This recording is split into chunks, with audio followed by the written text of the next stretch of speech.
बिस्मिल्लाहिर्रहमानिर्रहीम। My name is Umair Ahmed Khan and students, I hope कि आप लोग जो है वो खैर आफियत से होंगे। ठीक है, और नेक्स्ट जो है वो हमारे पास जो टॉपिक है दैट इज़ कंस्ट्रक्टर। ठीक है, अब हमारे पास पहले इसको चीज़ को डिस्कस कर लेते हैं कि कंस्ट्रक्टर होता क्या है। कंस्ट्रक्टर बेसिकली जो है वो हमारे पास एक मेंबर फंक्शन होता है, तो हम लोग सिंपली इसको लिख सकते हैं कि it is a member function. It is a member function that always declared in public। ठीक है, so that is basically the definition कि ये एक मेंबर फंक्शन है। ठीक है, जो कि हमेशा जो है वो पब्लिक के अंदर जो है वो डिक्लेयर करवाया जाता है, बट ये जो है वो हमारे पास नॉर्मल फंक्शन नहीं है, यानी कि दे हैव सम कैरेक्टरिस्टिक्स। ठीक है, so following are the some rules. आपके पास अक्सर आ जाता है write down the rules of defining the constructor. ठीक है, सो आप उस क्वेश्चन का जो है वो यहाँ पर हम आंसर भी दे रहे हैं, रूल्स फॉर कंस्ट्रक्टर। अच्छा, ये रूल जो है वो आप लोगों ने याद रखने हैं। ठीक है, इसको हम आगे डिटेल में डिस्कस भी करेंगे। ठीक है, देखेंगे भी। नंबर पहला, same name as class name, यानी कि ये member function, for example class का नाम है सर्कल, तो फंक्शन का भी नाम क्या होगा? सर्कल। ठीक है, तो जो नाम क्लास का होगा वही किसका नाम होना चाहिए? कंस्ट्रक्टर का।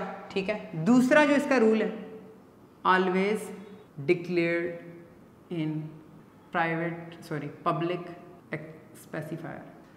तो दूसरा इसका रूल ये है कि ये हमेशा जो है वो पब्लिक एक्सेस स्पेसिफायर के अंदर जो है वो डिफाइन किया जाता है। तीसरा जो इसका रूल है, constructor does not have any return type. ठीक है, like for even the keyword, या यहाँ पर ही इसको एक्सप्लेन कर देते हैं कि same point, keyword wide will not be. ये इंपॉर्टेंट पॉइंट है कि अगर उसकी रिटर्न टाइप नहीं है, तो यूजुअली हम लोगों ने फंक्शन जब डिक्लेयर करवाए थे तो हमने उसमें बात की थी कि जिसकी कोई रिटर्न टाइप ना हो तो हम उसको वाइड लिखते हैं। तो यहाँ पर जो कीवर्ड वाइड है वो भी नहीं जो है वो हमारे पास यूज़ होता। और एक और जो है वो इसकी खासियत क्या होती है, इट इज़ ऑटोमेटिकली कॉल्ड। ठीक है, तो ये हमारे पास जो है वो ऑटोमेटिकली जो है वो कॉल भी हो जाता है। कब कॉल होता है? When object of the class is created. ठीक है, और अगर हम इसकी टाइप्स पे आते हैं, दो टाइप्स होती हैं। नंबर वन डिफ़ॉल्ट कंस्ट्रक्टर, और दूसरा होता है हमारे पास यूज़र डिफाइंड कंस्ट्रक्टर। इस कंस्ट्रक्टर को हम लोग जो हैं इम्प्लिसिट कंस्ट्रक्टर भी कहते हैं। ठीक है, और इसको हम कहते हैं एक्सप्लिसिट। अच्छा, कंस्ट्रक्टर का बेसिक पर्पस क्या है, तो इसका हम पर्पस भी लिखते हैं। सो हम यहाँ पर लिखते हैं, it is usually use to initialize the values to the data members. से बेसिकली यूज़ किया जाता है कि जो आपके पास डाटा मेंबर्स हैं उनकी कोई इनिशियल वैल्यूज़ को डिक्लेयर करवाने के लिए। ठीक है, और इस कंस्ट्रक्टर को जो है वो हम ओवरलोड भी करवा सकते हैं। अभी उस कंसेप्ट को भी देखते हैं आगे। ठीक है, और एक लैब एक्टिविटी भी हमारे पास आ गई है, उसको भी इसी केस के अंदर जो है वो हम परफॉर्म करते हैं। चलें स्टार्ट करते हैं अपनी एक छोटा सा डेमो प्रोग्राम करते हैं। ठीक है, जिसमें हम लोग कंस्ट्रक्टर की जो है वो एग्जांपल भी देते हैं। बट यहाँ पर कंस्ट्रक्टर का एक क्वेश्चन भी आ जाता है, जो अक्सर ये वाला क्वेश्चन पूछा जाता है कि right down the rules for defining constructor. So this is basically the rules जिसमें आप कंस्ट्रक्टर को जो है डिफाइन करवा सकते हैं। और कंस्ट्रक्टर जो है वो दो टाइप्स के होते हैं। एक डिफ़ॉल्ट कंस्ट्रक्टर होता है। डिफ़ॉल्ट कंस्ट्रक्टर ऐसे कंस्ट्रक्टर को कहते हैं जो कि ऑटोमेटिकली कॉल्ड होता है। ठीक है, हम यहाँ पर लिख सकते हैं ऑटोमेटिकली कॉल्ड। ठीक है, व्हेन, जब ऑब्जेक्ट क्रिएट होती है, और ये user called whenever it is needed। ठीक है, इसको भी देख लेते हैं। इन सारी एग्जांपल्स को जो है वो कोशिश करते हैं कि एक छोटे से प्रोग्राम में सम अप करें, उसके बाद एक छोटी सी लैब एक्टिविटी की तरफ मूव करते हैं। So we start from the beginning. अच्छा, अब हम लोगों ने डिक्लेयर करवा दिया। मैं एक छोटी सी एक क्लास ले रहा हूँ, लाइक क्लास का नाम मैं रखता हूँ डेमो, और this is the starting point. बल्कि उसको थोड़ा सा ब्लू से लिखते हैं ताकि आपको समझ आए।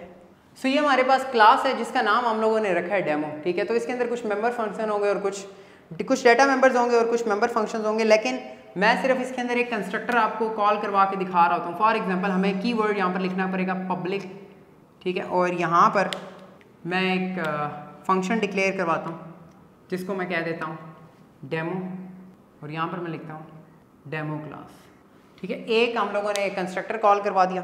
ठीक है, इसी क्लास को एंड करते हैं और थोड़ा सा मैं आपको बताता चलूँ। So this is the class declaration.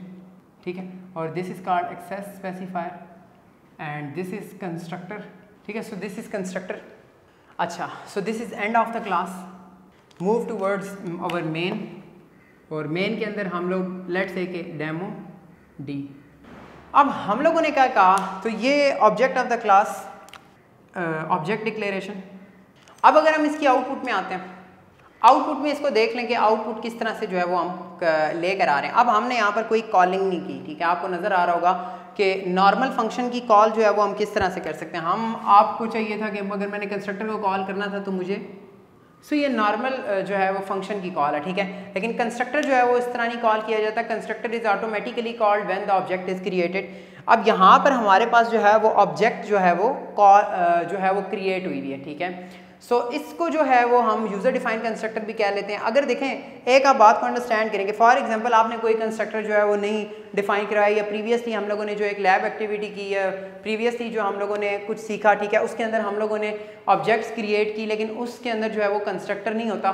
तो बाय डिफ़ॉल्ट जो कंस्ट्रक्टर हमारे पास जो होता है वो क्लासेस के लिए, जब आप प्रोग्रामिंग करते हैं और C++ किसी भी जो है वो कंपाइलर को यूज़ कर लें, तो वो जो कंस्ट्रक्टर होता है वो ऑटोमेटिकली जो है वो आप लोगों के लिए बना के दे देता है, यानी कि उसको ऑटोमेटिकली आप लोगों के लिए जो है वो डिक्लेयर करवा देता है। आपको कंस्ट्रक्टर डिक्लेयर करवाने की ज़रूरत नहीं पड़ती। इसी वजह से हम उसको डिफ़ॉल्ट कंस्ट्रक्टर भी कहते हैं और उसको इम्प्लिसिट कंस्ट्रक्टर भी कहते हैं। वो क्या करते हैं कि जो हमारे पास जितने भी डाटा मेंबर्स हैं उनकी इनिशियल वैल्यू जो है वो सेट करने के लिए जो है वो हमारे पास यूज़ किया जाता है। ठीक है, दूसरे नंबर पे हमारे पास जो है वो एक्सप्लिसिट कंस्ट्रक्टर होते हैं। एक्सप्लिसिट कंस्ट्रक्टर वो होते हैं जो यूज़र डिफाइन करवाता है। ठीक है, यानी कि ऐसे कंस्ट्रक्टर जो कि यूज़र खुद डिफाइन कराए उसको हम यूज़र डिफाइन कंस्ट्रक्टर कहते हैं। ठीक है, और उसकी आगे भी हम एग्जांपल 1 2 3 जितनी भी एग्जांपल्स आती हैं उसको हम देख लेते हैं कि वो किस तरह से काम करते हैं।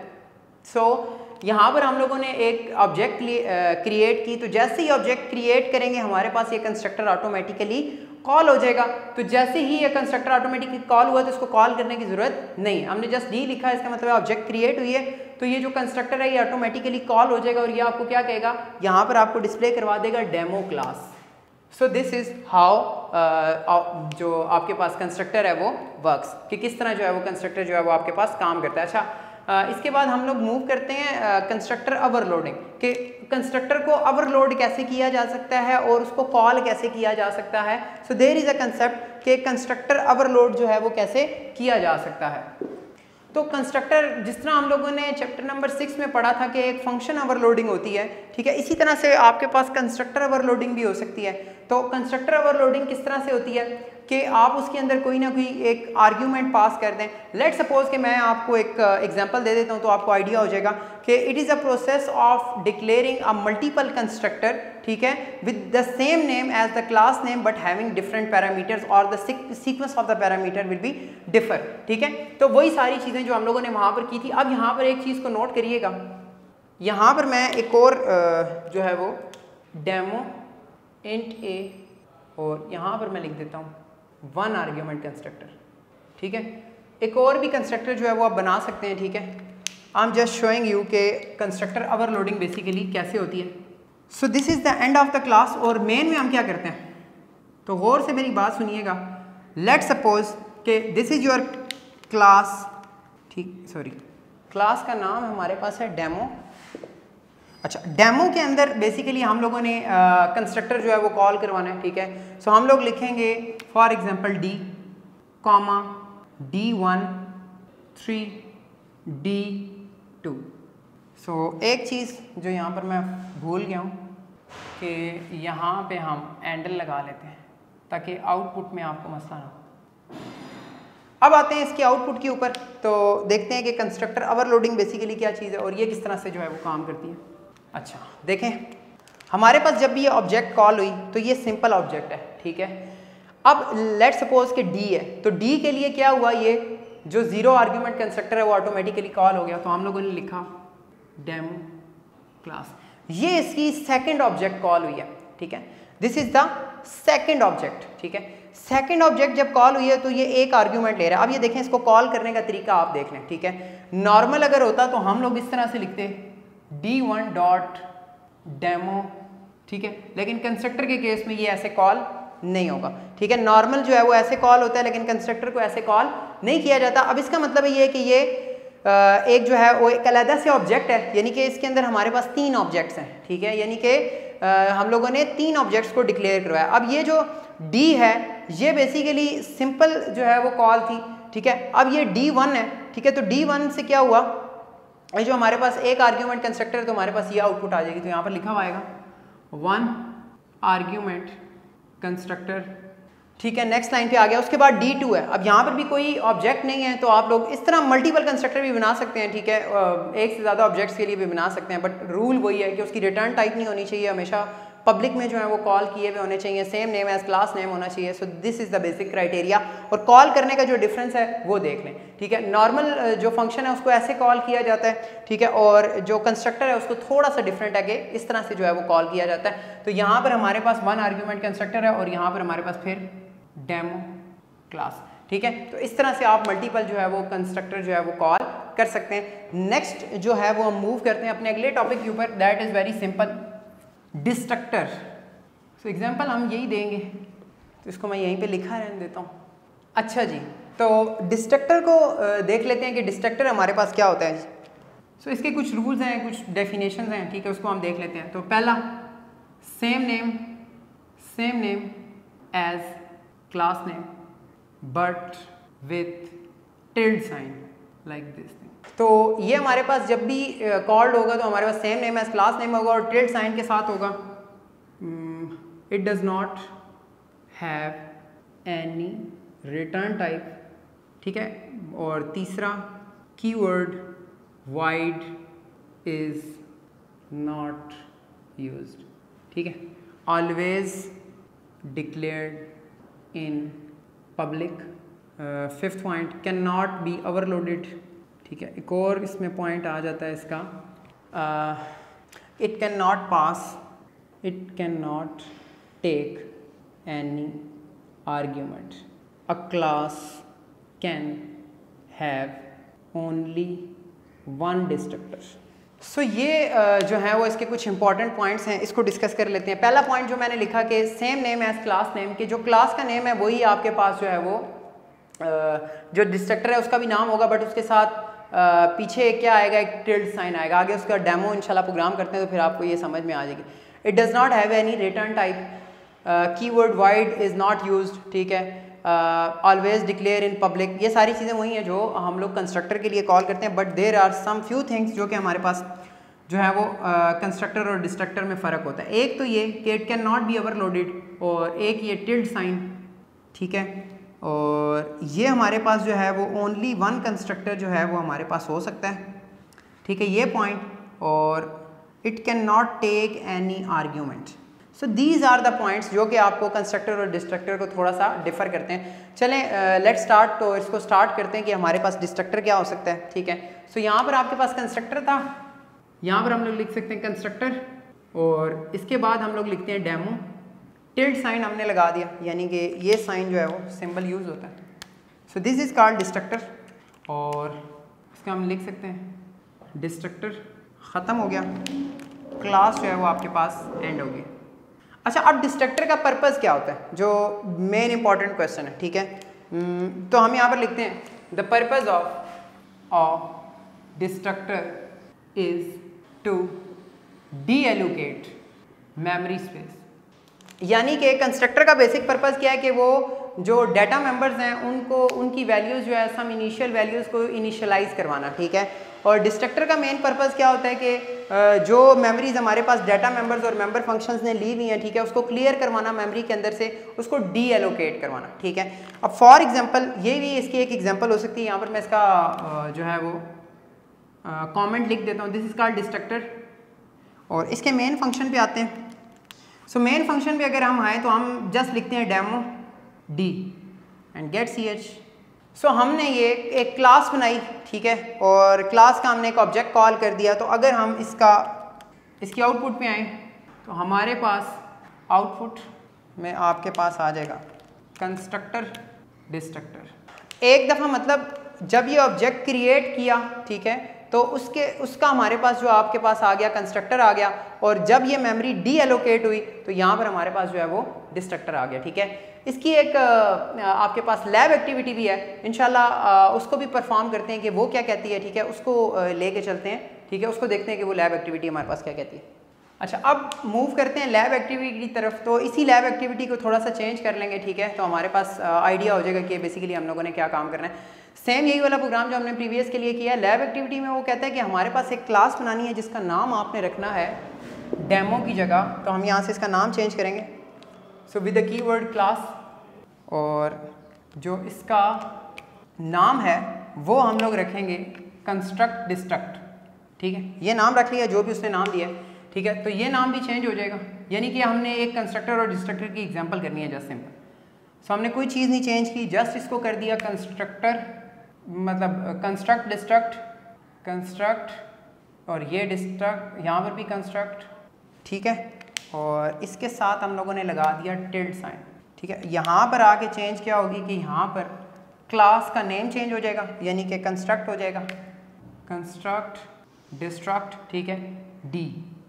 तो आपके पास जो आउटपुट आएगी सेम, जस्ट क्लास का नाम चेंज किया, constructor destructor. So this is how we can take an example of constructor and destructor, और ये आपकी एक लैब एक्टिविटी भी है। आई होप कि यहाँ तक जो है वो लेक्चर आपको बहुत अच्छा से जो है वो समझ आ गया होगा। मूव करते हैं कुछ और एक्टिविटी की तरफ, कुछ और जो इसके अंदर जो पॉइंट्स हैं उनको डिस्कस करते हैं अभी कि वो क्या कहता है। अपनी लैब एक्टिविटी की तरफ मूव करवाते हैं। तो लैब एक्टिविटी के अंदर हम लोगों ने क्या कहा है कि हमारे पास क्या करनी है कि आप लोगों ने एक इम्प्लीमेंटेशन करनी है, ठीक है, इम्प्लीमेंटेशन करनी है एक क्लास की जिसका नाम आप लोगों ने रखना है टाइम, ठीक है। उसके अंदर एक कंस्ट्रक्टर होना चाहिए जो कि आपके पास जो वेरिएबल्स हैं, डाटा मेंबर्स आपके पास उसने बता दिए हैं कि आपके पास एक आवर्स होना चाहिए, मिनट्स होना चाहिए और सेकंड्स होना चाहिए, यानी कि ये तीन आपके पास जो है वो डाटा मेंबर्स होने चाहिए, और डाटा मेंबर्स को आप लोगों ने इनिशियलाइज़ करवाना है 0 से, ठीक है। उसके बाद इसके अंदर एक मेंबर फंक्शन होना चाहिए, यानी कि जब यूज़र ऑब्जेक्ट इसके अंदर कोई भी पास करे, यानी कि आवर, मिनट और सेकंड उसको पास करे, तो ये क्या करे कि उसको पूरे के पूरे को कन्वर्ट कर दे किसमें, सेकंड में। तो लेट्स स्टार्ट कि हमारे पास ये लैब एक्टिविटी किस तरह से परफॉर्म होगी। क्लास डिक्लेयर करवाते हैं, क्लास का नाम हम लोगों ने रखना है टाइम, और इसके अंदर क्या होगा, प्राइवेट एक्सप्रेस स्पेसिफायर है, और इसके अंदर हम लोग लिखेंगे लेट्स से इंट एच या आवर, मिनट और सेकंड्स और 2 सेकंड्स, बल्कि 2 सेकंड जो हैं वो हमारे पास, बल्कि 2 सेकंड से हम लोगों ने 4 वेरिएबल्स जो हैं वो डिक्लेयर करवा दिए हैं, ठीक है। अब हम क्या करेंगे कि इसके अंदर जो है वो एक कंस्ट्रक्टर डिक्लेयर करवाएंगे, इनिशियलाइजेशन करवाएंगे। कंस्ट्रक्टर का नाम क्या होगा जी, time, this is your constructor. और इस कंस्ट्रक्टर के अंदर हो रहा क्या है कि let suppose hours is equals to minute is equals to seconds is equals to 0, ठीक है, कि आपने इसको बेसिकली शुरू में किससे इनिशियलाइज करवा देना है, 0 से। और दूसरे नंबर पे आप लोगों ने क्या करना है, एक मेंबर फंक्शन बनाना है, ठीक है, जिसका नाम आप लोगों ने रखना है 2 सेकंड्स। तो ये नॉर्मल फंक्शन है, कंस्ट्रक्टर नहीं है, इस वजह से हमने वाइड लिखा है। मूव करते हैं जी अपनी जो है वो लास्ट लैब एक्टिविटी की तरफ कि वो हमारे पास क्या कहती है। तो हमारे पास लैब एक्टिविटी ये है कि कहते हैं कि एक आपने क्लास बनानी है, क्लास का नाम क्या रखना है आप लोगों ने, टाइम, ठीक है, टाइम आपने रखना है। उसके बाद हमारे पास जो है वो एक कंस्ट्रक्टर को इनिशियलाइज करवाना है जिसने हमारे पास आवर्स को, मिनट्स को और सेकंड्स को 0 कर देना है, ठीक है। उसके बाद आप लोगों ने एक मेंबर फंक्शन बनाना है जिसका नाम आप लोगों ने रखना है 2 सेकंड्स, जो कि आपके पास जो सेकंड्स हैं उसको कन्वर्ट करवाएगा, यानी कि हमारे पास जो सेकंड्स हैं उसको कन्वर्ट करवा लेगा, यानी कि जो भी हम लोग मिनट जो है आवर्स और सेकंड्स देंगे उस पूरे के पूरे को हमारे पास सेकंड्स के अंदर कन्वर्ट करवा लेगा। सो ये हमारे पास है क्लास, ये हमारे पास है डिक्लेरेशन ऑफ क्लास, ठीक है। This is called access specifier, जो कि हम लोगों ने एक आवर्स ले लिया, मिनट्स ले लिया और सेकंड ले लिया, और एक 2 सेकंड जो कि कन्वर्ट करने में हमारी मदद करेगा, ठीक है। ये भी हमारे पास एक्सेस स्पेसिफायर है। अब यहाँ पर देखें कि this is called data members, ठीक है, ये हमारे पास जो है दिस इज कॉल्ड कंस्ट्रक्टर, ठीक है। कंस्ट्रक्टर हम लोगों ने आगे प्रीवियस क्लास के अंदर डिस्कस किया था, जो सेशन था उसके अंदर हम लोगों ने क्या था, कहा था कि same name as class name, इसके अंदर कोई रिटर्न टाइप नहीं होती और ये हमेशा जो है वो पब्लिक के अंदर कॉल किया जाता है और ये ऑटोमेटिकली कॉल होता है, इसको कॉल करने की ज़रूरत नहीं पड़ती। और इसमें हमारे पास जस्ट इनिशियलाइजेशन हो रही है। इनिशियलाइजेशन के बाद आप ये देखें, ये आपके पास मेंबर फंक्शन है। मेंबर फंक्शन के बाद यहाँ पर देखें तो हम लोगों ने मेंबर फंक्शन के अंदर क्या किया, उसने कहा था सबसे पहले ये जो मेन काम करते हैं जिसके अंदर हम लोग ऑब्जेक्ट ओरिएंटेड प्रोग्रामिंग की प्रॉपर्टीज़ को यूज़ करते हैं, यानी कि वेरिएबल्स को रिप्लेस कर देते हैं, ये वाला काम। ठीक है, यहाँ पर देखें हम लोगों ने जो हमारे पास वेरिएबल आ रहा था h, उसको हमने आवर से रिप्लेस कर दिया, जो कि यहाँ का प्राइवेट है, ताकि ये आउटसाइड द क्लास जो है वो एक्सेस ना किया जा सके, m को मिनट से और s को sec से। ठीक है, ये आपके पास वेरिएबल था जो कि कन्वर्जन के लिए हमारे पास फार्मूला यूज़ हो रहा है और यहाँ पर आपके पास वो टोटल कन्वर्ट होके आ जाता है। This is the end of class. ये हमारे पास है ऑब्जेक्ट डिक्लेरेशन और यहाँ पर देखें हम लोगों ने तीन जो है वो इसको वेरिएबल्स जो हैं वो आर्ग्यूमेंट्स जो हैं वो पास किए हैं। ये सबसे पहला जो है ये आपके पास जा रहा है h के अंदर, ये जो है वो आपके पास m के अंदर और ये जो है वो आपके पास s के अंदर। ये इनडायरेक्टली जो है वो आवर्स के अंदर, ये जो है वो इनडायरेक्टली मिनट्स के अंदर और ये जो है वो इनडायरेक्टली सेकंड्स के अंदर जो जा रहा है, यानी कि प्राइवेट जो कंसेप्ट है हमारा। ठीक है, so this is the calling member function call of member function. So that was the problem कि जिसमें आपको ये कहा गया था कि आप लोगों ने इस तरह की एक क्लास बनानी है और जिसके अंदर कुछ एक कंस्ट्रक्टर होना चाहिए और एक मेंबर फंक्शन होना चाहिए और जो कि जो है ये एक्शन जो है वो परफॉर्म करे, यानी कि ये मेन फंक्शन की कॉल है और यहाँ पर कंस्ट्रक्टर जो है वो ऑटोमेटिकली जो है वो कॉल हो जाएगा। ठीक है, so that was our lab activity. इंशाल्लाह नेक्स्ट लेक्चर में हम लोग इनहेरिटेंस और बाकी जो इसके रिमेनिंग कंसेप्ट हैं उसको कवर करेंगे। लैब एक्टिविटीज़ जो हैं वो हमारे पास जो रिमेनिंग है वो सिर्फ एक ही रह गई है, बाकी लैब एक्टिविटीज़ जो हैं वो हम लोगों ने इसमें कर लिया है। इनहेरिटेंस का जब टॉपिक पढ़ेंगे तो इंशाल्लाह लैब एक्टिविटी उसी के अंदर कवर करेंगे और एक लास्ट टॉपिक हमारे पास रह गया पॉलीमॉर्फिज्म, तो इंशाल्लाह उसको भी हम नेक्स्ट लेक्चर के अंदर बहुत डिटेल के अंदर से कवर करेंगे। तब तक के लिए अपना ख्याल रखिएगा। अल्लाह हाफिज़।